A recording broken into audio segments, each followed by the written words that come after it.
Hello, everyone. So here's Peter Xu, speaking from Auckland, New Zealand. And it's midnight here. And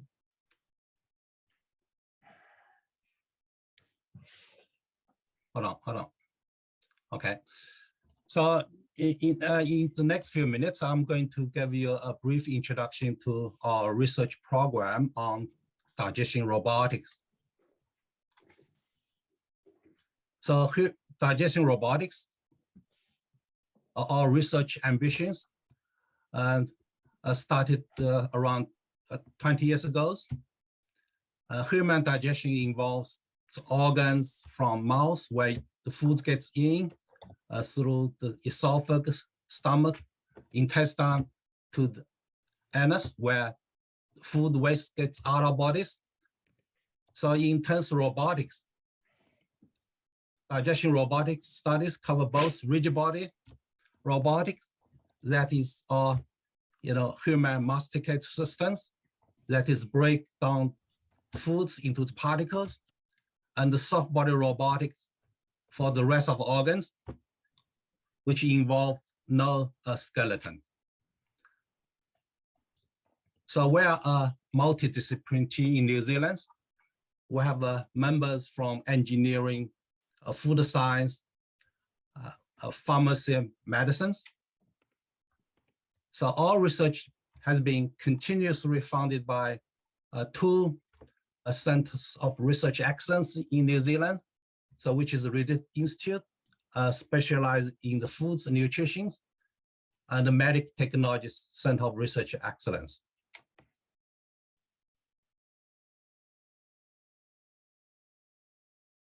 Why digestion robotics? Generally speaking, we aim to develop robotic instruments that are able to mimic and simulation a digestion process, a physiologic, pathologic conditions, and the interaction between organs and the food, drugs, implants for purpose of various measurement. So these robots have been found good application in R&D in the foods, drugs, medical device, as well as personal medicines. So 20 years on, we have developed a few generations of variety of robots, such as masticate robots, robotic tongue, robot esophagus, robot stomachs, for those organs. Today, I just show you two examples of digestion robotics. The first one, the esophagus robot, which is in the context of soft robotics. The biologic structure of the human esophagus can be regarded as a hollow, cylindrical musculature, involves longitudinal muscles, the circular muscles, mucosal layers that interact with the food. So when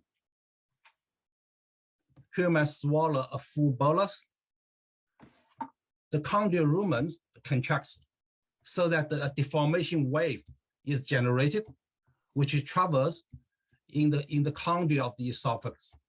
So by means of the traveling wave, food bolus is pushed from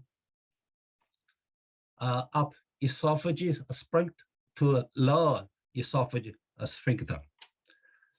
So that the traveling wave can be described by a special temporal functions, so that these functions serve as a requirement for the development of a robotic esophagus. So that robots will be able to deliver these mathematic functions. So when the wave travels in the condylar rumen, a pressure is generated at the tail of the food bolus, so which is served as secondary requirements for development of the esophagus robot. So basically, the robot is to deliver two mathematical equations. ROSE, robotic soft esophagus, is a name we gave to the esophagus robot we have developed. Body is made from the silicon materials. So, and the body is broken into 12 layers. So each layer have a 4 chambers. Okay, therefore a total of 48 chambers are embodied.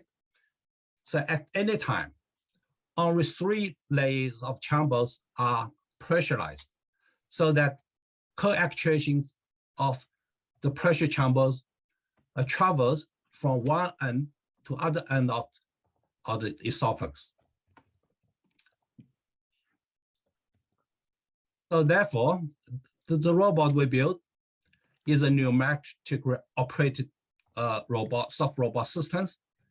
The ROSE is able to generate the wave that have different wavelengths, traveling speed, and amplitude.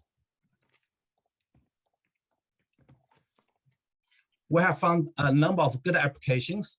So the application I'm going to show you first is the in vitro simulation of foods and the drugs. So in vitro testing of the food rheologic properties for the purpose of dysphagia management. So dysphagia patients has difficulty in swallowing foods, so that the modification foods is one of the methods in clinic. And we also use the ROSE to perform in vitro testing of abuse deterrent formulation opioid drugs, to look at the swallowability in terms of transit time of the tablets. So the ROSE in this image is placed in the standing positions. The food drugs are fed into the robot from the funnels, and they travel all the way upwards. So by means of upright standings, so we're able to avoid the gravitational effect.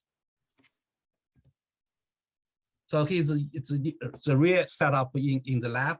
So we can see we use some manometers to measure the pressure profile when the bolus is being transported. Second examples, the ROSE is used to testing the stents, esophagus stent.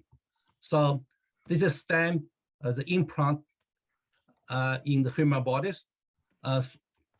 It moves during the time. So for the optimal design of stents, so we need to perform tests and the different operation conditions and the different food bolus and the different lubricants applied.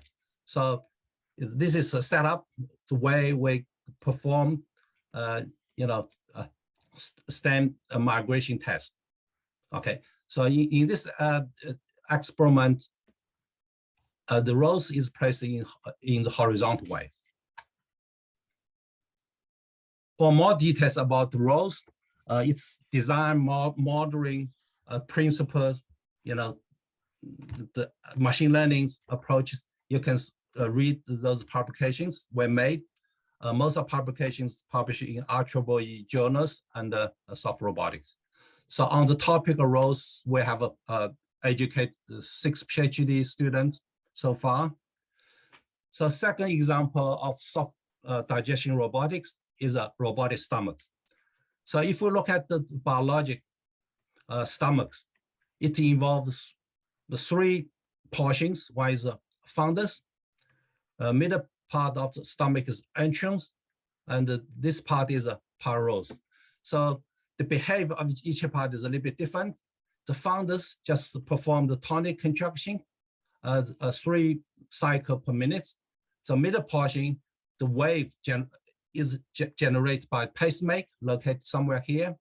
The wave in terms of 3 cycles per minute travels across the bodies.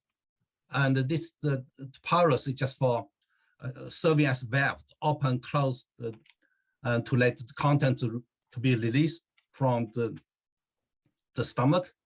So based this understandings, we can prescribe the technical requirement for robotic models. Okay, so we prescribe the different level of contraction at the fundus and the different level of contraction in the atrium and the full closure of at this segment of the stomach. So this is a requirement. Then this is the results. The first results. Peter, can you wind up? Okay, so we made the 2 versions of stomach robot. One is surrogate in 2019, and we got another version of the robot stomach Soros, 2021. So if you want to know more details, or research on the soft robotic stomachs, you can go read our publications published in Attribute Transaction and the Soft Robotic. Okay, thanks for your attention. Great, thank you very much. Our last speaker is Darwin Lau. He's going to talk about robotics for smart construction.